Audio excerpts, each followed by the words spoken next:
Good morning मित्रों, कैसे हैं। चलिए, स्वागत है आपका अपने यूट्यूब चैनल सत्येंद्र क्लासेस में। जैसा कि मालूम है कि हम मैथ के बाद आपको पॉलिटिक्स पढ़ा रहे हैं।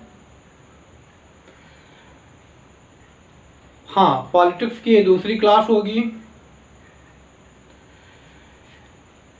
पहली क्लास कैसी थी बताइएगा ज़रूर। चलिए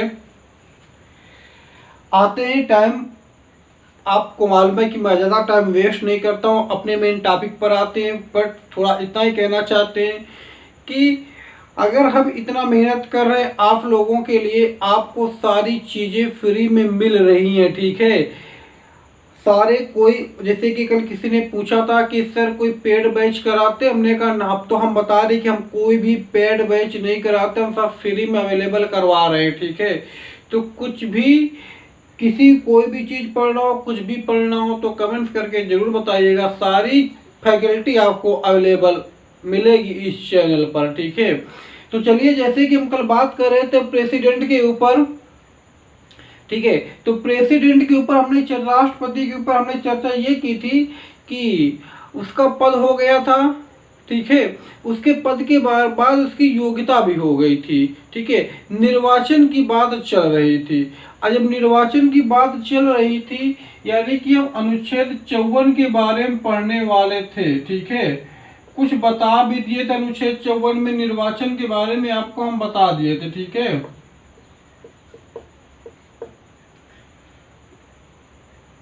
देखो, अनुच्छेद 54 में क्या है? निर्वाचन, ठीक है। निर्वाचन है। अब निर्वाचन में क्या बातें कही गई हैं, समझिएगा बात को। निर्वाचन है, निर्वाचन में क्या बातें कही गई हैं, ठीक है। तो देखो, निर्वाचन में मेन बात यह है कि जैसे कि अगर देखा जाए, आपको एक सेकेंड जरा,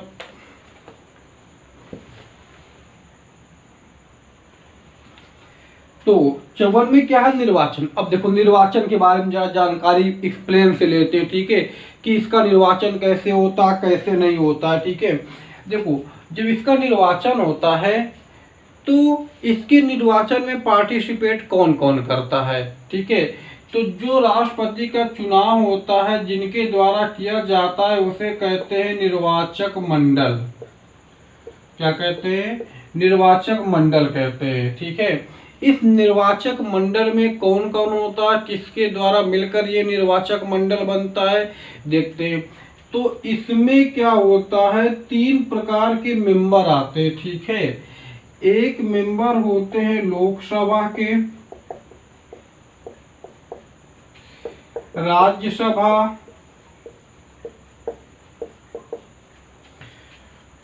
और राज्यों की विधानसभाएं।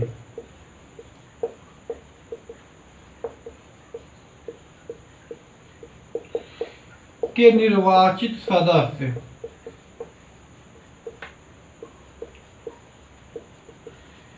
उसी प्रकार राज्यसभा के निर्वाचित सदस्य जो राष्ट्रपति के द्वारा मनोनीत किए जाते हैं, वो पार्टिसिपेट नहीं करते। अदरवाइज जो करेगा उसी को तो देगा ना, इसलिए पार्टिसिपेट नहीं किए जाते हैं, ठीक है। लोकसभा में भी केवल निर्वाचित। अब इसके बाद पहले जब शुरुआत में ये कंडीशन अपनाई गई थी, ठीक है। लेकिन क्या होता है, यहाँ पर अभी केंद्र शासित प्रदेश, जो 2 केंद्र शासित प्रदेश हैं, जैसे कि आपको मालूम है दिल्ली और पुडुचेरी, ठीक है। वहाँ पर जो विधानसभा क्षेत्र है, वहाँ की विधानसभा क्षेत्र को अपनाया नहीं जाता था, ठीक है। फिर क्या होता है, आपका होता है 70वां संविधान संशोधन, ठीक है। 70वें संविधान संशोधन 1992 के तहत क्या होता है, जोड़ दिया जाता है। जो आपके केंद्र शासित प्रदेश है, उनमें जो आपकी विधानसभा क्षेत्र है, वहाँ के जो एमएलए होते हैं, वो भी इसमें जोड़ दिए गए हैं। तो अब ये क्या हो जाता है, केंद्र शासित प्रदेश के भी जुड़ जाते हैं, ठीक है। जुड़ गए।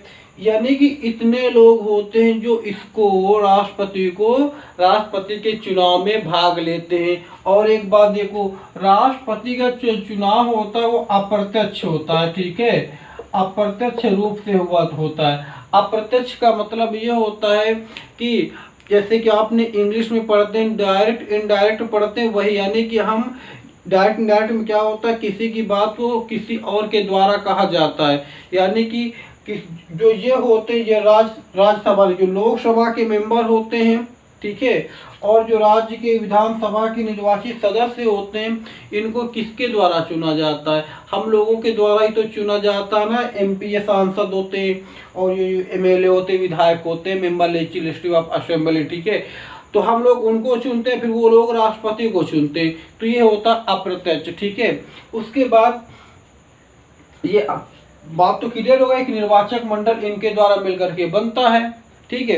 फिर क्या होता है आगे देखते हैं। एक मिनट जरा पानी पी ले, गला बहुत सूखता है गर्मी में, ठीक है, फैन भी ऑफ रहता है तो प्रॉब्लम बहुत होती है, आप लोगों को मालूम है, आप लोग समझते नहीं है ना। हाँ देखो, फिर ये बात हो गई निर्वाचक मंडल की, ठीक है। इसके बाद क्या कंडीशन होती है वो देखते हैं। निर्वाचक मंडल समझ में आ गई ना बात। अगर कोई पूछे कि राष्ट्रपति के चुनाव में भाग कौन कौन लेता है तो ये लेते। देखो भले पढ़ो, इत्तू से पढ़ो, लेकिन ऐसा पढ़ो कि बस वो क्लियर हो जाए, कभी जिंदगी में भूले नहीं यार दोबारा पढ़ने को ना पढ़े, ठीक है। एक हम तुमको ऐसा पढ़ाएंगे, ऐसा पढ़ाएंगे, कभी तुम्हें सोचा रहती है भाई सब पढ़ लेंगे, ठीक है, बस देखते रहो, ठीक है। चलो इसके बाद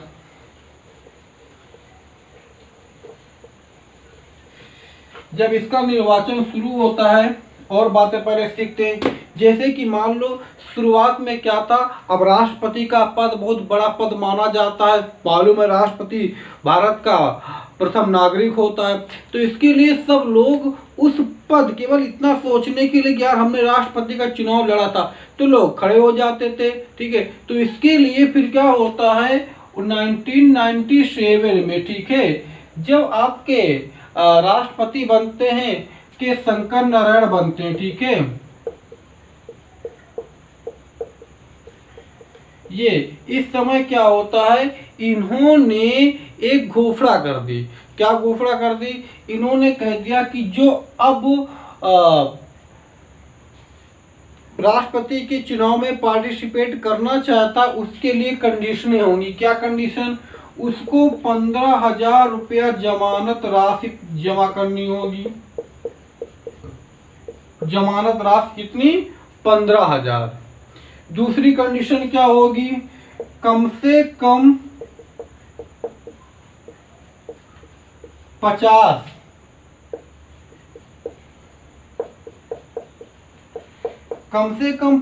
मतदाताओं द्वारा उसको जो व्यक्ति उसमें पार्टिसिपेट करना चाहता है उसको कम से कम 50 मतदाताओं द्वारा जब वो प्रस्ताव अपने जो पत्र होता है उस पत्र को जब भरेगा तो उसमें कम से कम 50 मतदाताओं के प्रस्ताव मतलब उस प्रस्ताव में हस्ताक्षर होने चाहिए, ठीक है। मतलब कहने का ये कम से कम 50 मतदाताओं द्वारा समर्थन मिलना चाहिए तब जाके वो चुनाव में पार्टिसिपेट कर सकता है। ये कंडीशन अप्लाई होती है। अब ठीक है, ये बात हो गई। 15,000 जमानत राशि जमा की जाती है, ठीक है। फिर उसके बाद 1997 से कंडीशन शुरू हुई थी, ठीक है। उसके बाद आगे देखते हैं। अब देखो अब ये हो गया चुनाव निर्वाचन जो हमने पढ़ लिया 54 में, ठीक है। तो 55 में क्या था, हमने पढ़ा था 55 में निर्वाचन हो गया। 55 में हमने पढ़ा था निर्वाचन की रीति, यानी जो निर्वाचन होता है वो किस तरीके से होता है, उसमें क्या क्या कंडीशन होते हैं वो देखते हैं, ठीक है। अब देखो जैसे कि मान लो ये इधर हो गए आपके सांसद हो गए, एमपी यानी लोकसभा राज्यसभा के सदस्य, इधर हो गए आपके विधायक। तो ये बात आती है क्या सांसद के एक वोट को बराबर, सांसद के एक वोट को और विधायक के एक वोट को बराबर माना जाएगा। ये कंडीशन अपनाई जाती है। कैसे समझते हैं, देखो इसमें क्या होता है, पहली बात पर तो ये समझ लो कि राष्ट्रपति के चुनाव में अपनाई जाती है एकल संक्रमणीय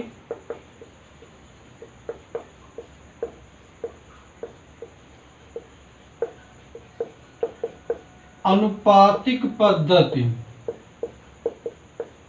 अब ये क्या होती है समझिएगा बात को, ठीक है। इसमें क्या होता है हम ऐसे समझते हैं, मान लो एक व्यक्ति ए है, एक बी है, एक सी है, एक डी को मान लेते हैं। ये चार व्यक्ति हैं, चार व्यक्ति चुनाव लड़ रहे हैं राष्ट्रपति का। उसमें अब इसको समझना, ठीक है, एकल संक्रमणीय अनुपातिक पद्धति को समझ रहे हैं, ठीक है। उसके बाद क्या होता है, जैसे कि मान लो इनको वोट मिलती है, वोट मिलने पर क्या होता है, जैसे कि जैसे कि हम लोग वोट देते हैं, उसमें क्या करते हैं, केवल हम एक कोई वोट देते हैं। इसमें क्या होता है, इसको भी वोट देना पड़ेगा, इसको भी, इसको भी, इसको भी, चारों को आपको वोट देना पड़ेगा। वोट देने के बाद इसमें प्राथमिकता देखी जाती है कि पहली प्राथमिकता किसको दी जा रही है, ठीक है। मान लो इधर है, मान लो इधर बी, इधर हो गया मान लो एक्स वाई जेड, ठीक है। ये तीन लोग हैं, इनको वोट दे रहे हैं, तो इसने पहले चुन लिया, इसको 1 नंबर दे दिया, इसको 2 नंबर दे दिया, इसको 3 नंबर दे दिया, इसको 4 नंबर दे दिया, ठीक है। फिर इसने क्या किया, इसको 3 नंबर दे दिया, इसको 1, इसको 2, इसको 4 दे दिया। फिर जेड ने क्या किया, इसको 1, इसको 3, इसको 4, इसको 5 दे दी, इसको 2 दे दिया। ये कंडीशन हो गई। फिर उसके बाद जब इनका चुनाव होता है तो आप समझना, ये थी एकल संक्रमणीय पद्धति, क्या कि सबको चुनाव, सबको वोट देना। उसके बाद क्या होता है, जब इनकी वोटों की गिनती होती है तो सबसे पहले ये देखा जाता है, 2 कंडीशन अप्लाई होती हैं, 2 कंडीशन, ठीक है। न्यूनतम कोटा प्राप्त करने के लिए, ठीक है, न्यूनतम कोटा जिसे बोलते हैं, ठीक है। न्यूनतम कोटा प्राप्त करने के लिए पहले इनकी पहला, ठीक है, पहले जो ये नंबर है, ठीक है, पहले वाला जो कैंडिडेट है, यानी कि पहली जो प्राथमिकता है, पहली हो, ठीक है, वो कितने लोगों को अधिक मिली है। मतलब कि ए को पहली वोट, पहले नंबर पर कितनी वोट मिली है, बी को पहले नंबर पर कितनी वोट मिली। जैसे कि यहाँ पर देखो, ए को पहले नंबर पर एक ये मिली, एक ये मिली, अब इसको केवल यही मिली है, ठीक है। तो इस प्रकार सबसे पहले हम पहली नंबर देखते हैं, पहला, ठीक है, कि पहली पसंद कितने लोगों की है। जैसे कि मान लो 2 व्यक्ति थे, तो 2 व्यक्ति में से पहला व्यक्ति कितने लोगों की पहली पसंद है, दूसरा व्यक्ति लोगों की पहली पसंद, कितने लोगों की पहली पसंद है, ठीक है, ये देखते हैं। तो ये देखने के बाद, ठीक है, तो क्या होता है, अगर उसके बाद उससे मामला फाइनल नहीं हो पाता है तो फिर दोबारा वाला सिस्टम देखते हैं, दूसरी पसंद की, कितने लोगों की दूसरी पसंद है ये, ठीक है। मतलब ये कब 2 बार ऐसा हो चुका, एक बार ऐसा हुआ था कब, 1969 में। ये वाली बात समझ में आई ना, कि यानी कि पहली पसंद देखते हैं कि लोगों की पहली पसंद कितने, जैसे कि मान लो कि 1 सेकेंड समझना बात, जैसे कि मान लो अभी आपके रामनाथ कोविंद जी हैं, ठीक है, रामनाथ कोविंद जी हैं। अब जब ये चुनाव लड़े थे तो ये देखा गया कि कितने लोगों की ये पहली पसंद हैं, ठीक है।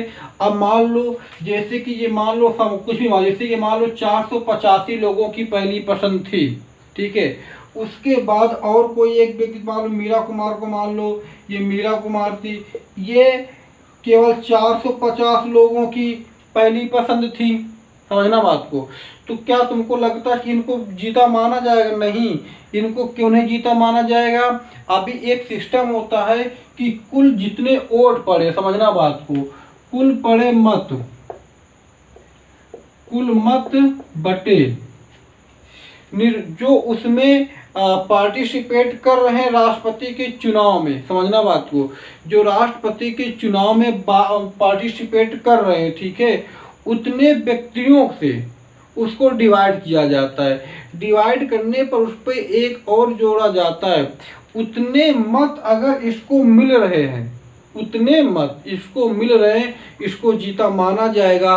अदरवाइज फिर क्या कंडीशन होती है, फिर देखी जाती है दूसरी पसंद। ठीक है, कि दूसरी पसंद में कौन आगे जा रहा है। अगर दूसरी पसंद में ये आगे निकल जा रहे हैं, यहाँ पे इनकी पहली पसंद 485, इनकी 450 पहली पसंद, और दूसरी पसंद इनकी 285, अब इनकी हो गई 350, तो ये आगे निकल गए, तो इनको क्या माना जाएगा, जीता माना जाएगा। ठीक है, ये कंडीशन एक बार अप्लाई हुई थी, कब अप्लाई हुई थी देखते हैं। 1969 में ये कंडीशन अप्लाई हुई थी। कब, 1969 में, जब वीवी गिरी और एसएन रेड्डी, ठीक है,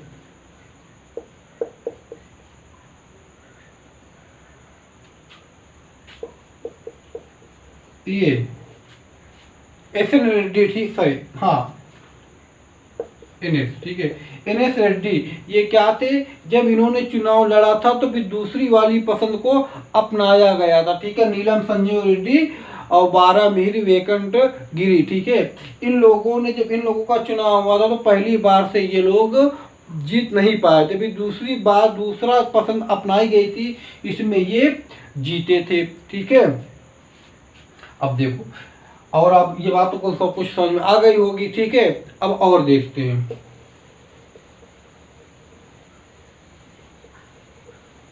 अब देखो, इसके बाद क्या बात ये आती है कि अगर मान लो विधानसभा के लोग भाग इसमें ले रहे हैं, समझना बात को, विधानसभा के इसमें लोग भाग ले रहे हैं, अगर कोई विधानसभा भंग हो जाती है, मान लो राष्ट्रपति का चुनाव होना है और किसी राज्य की विधानसभा भंग हो गई, तो क्या चुनाव होना जरूरी है, क्या चुनाव होंगे, तो क्या घटना एक बार घटती है। 1974 में जब चुनाव होने थे, इस समय राष्ट्रपति थे फखरुद्दीन अली अहमद। ठीक है, जब चुनाव होने थे तो क्या होता, गुजरात की जो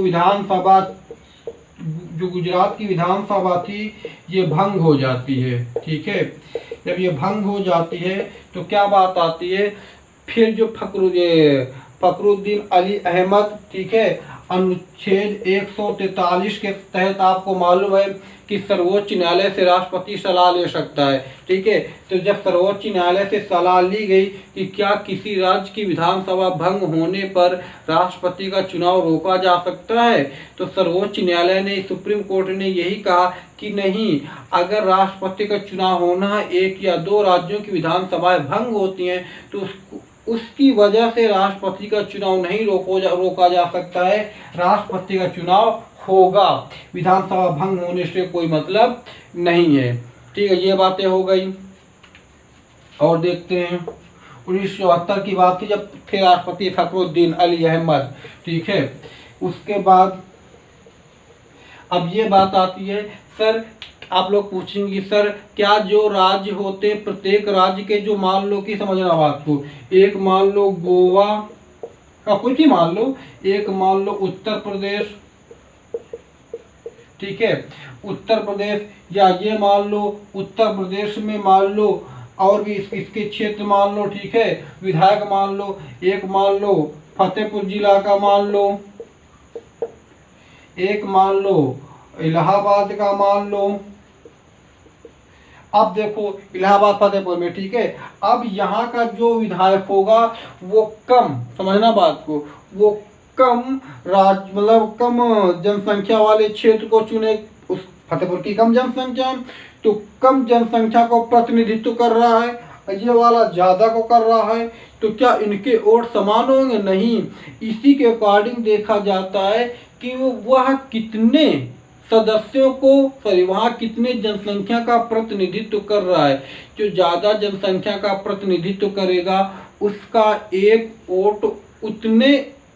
वोट का मूल्य उतना ही ज़्यादा होगा। ठीक है, इसका सिस्टम अपनाया जाता है। ठीक है, इसका फार्मूला होता है,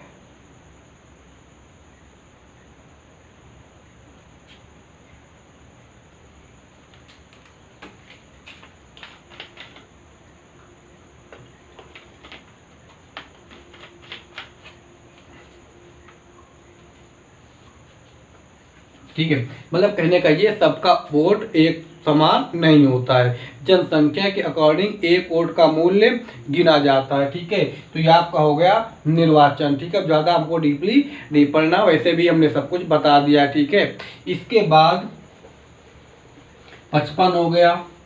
बात आती है 56 में। ठीक है, 56 में आता है इसका पदावधि। ठीक है, 56 में आता पदावधि मतलब कार्यकाल। तो राष्ट्रपति का कार्यकाल सामान्यतः कितने वर्ष का होता है?